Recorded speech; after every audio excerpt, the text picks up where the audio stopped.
Alright, just before we put the gimbal bearing in, I'm just going to explain something to you. On some of these older models,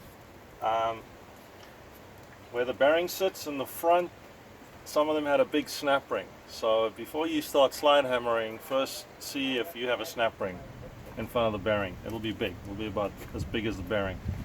And if you've got a lot of grease there, just get rid of it. So this bearing is shut. So I'm going to show you how to get this out. You are going to need a slide hammer, and I found that a 2-jaw like this works very well. I ground the slide hammer end off into a slide taper, so as I tighten this, you'll see the little legs. You see how they start to push out like that. Alright, so what we're going to do is we're going to push it through the bearing on the inner race, and we're going to turn this in until it bottoms out onto the inside of the bearing, and then you just let rip. And these are pretty beat up, so if they slip, then I might just have to go look for another pair. You got to feed this in, get it into the middle of the bearing.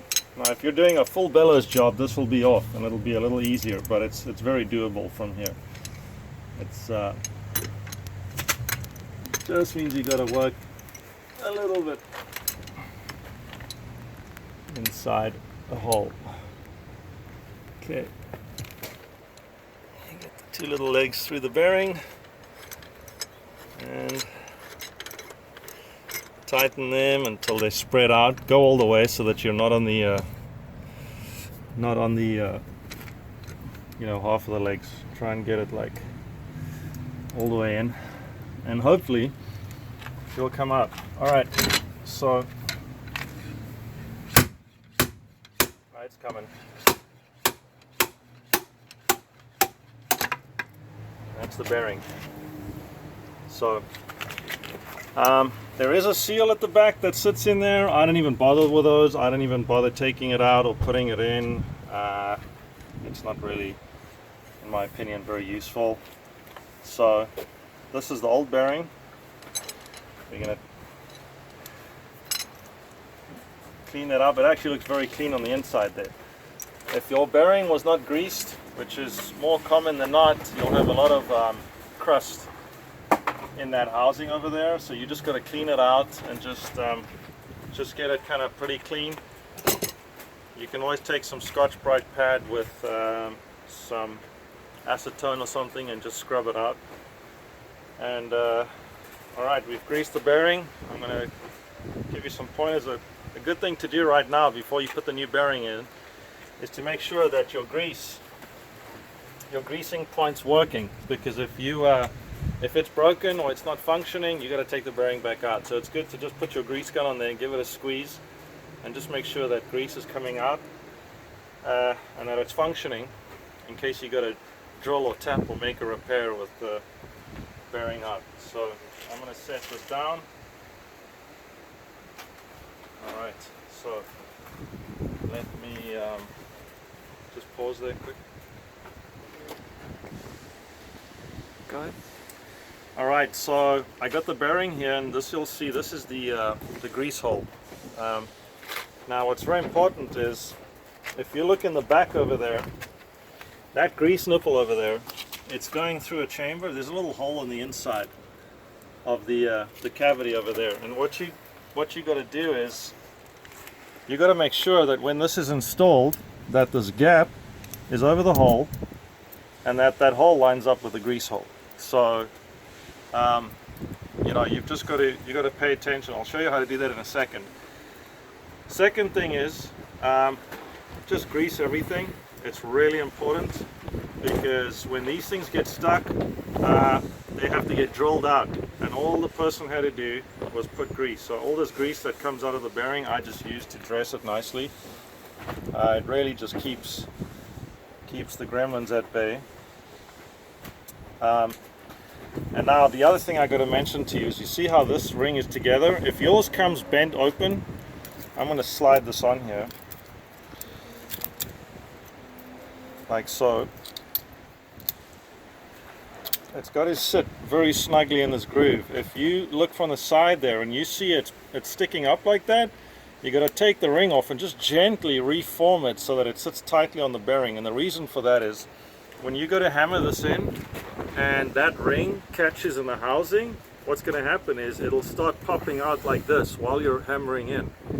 It'll catch and this will push out and your bearing will be very badly aligned. So you've got to pull it all the way back out and you most likely damage that. So you've got to make sure this outer ring is not sticking out or deformed, and you really got to get that sorted out. Now the second thing as well that's important, this is the install tool over here, and you can see it has this ridge, and that ridge is going to contact the outer ring of this bearing. That's the only way to install this. In a pinch you probably could get by with a 2x4, but that's really if you're stuck and need to go boating. You know, this is the correct way to do it. And if you remember earlier, I was talking to you about lining the grease hole up with the hole.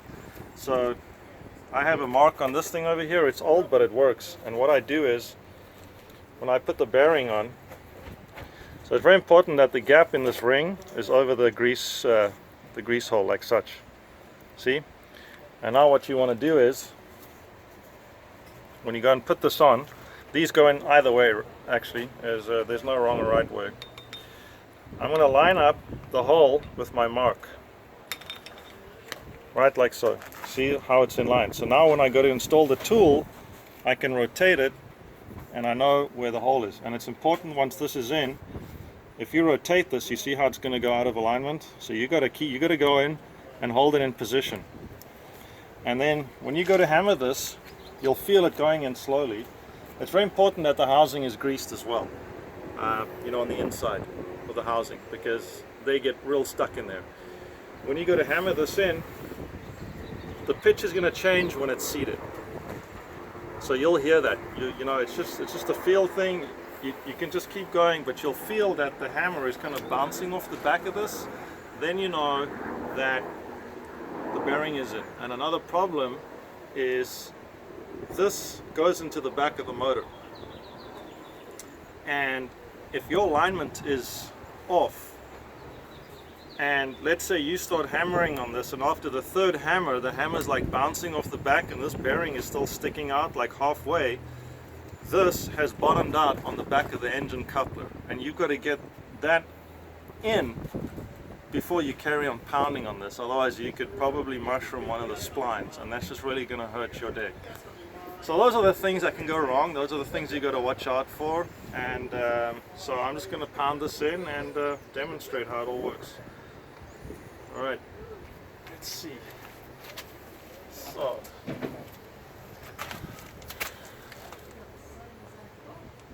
my hole is just past the 3 o'clock mark. Maybe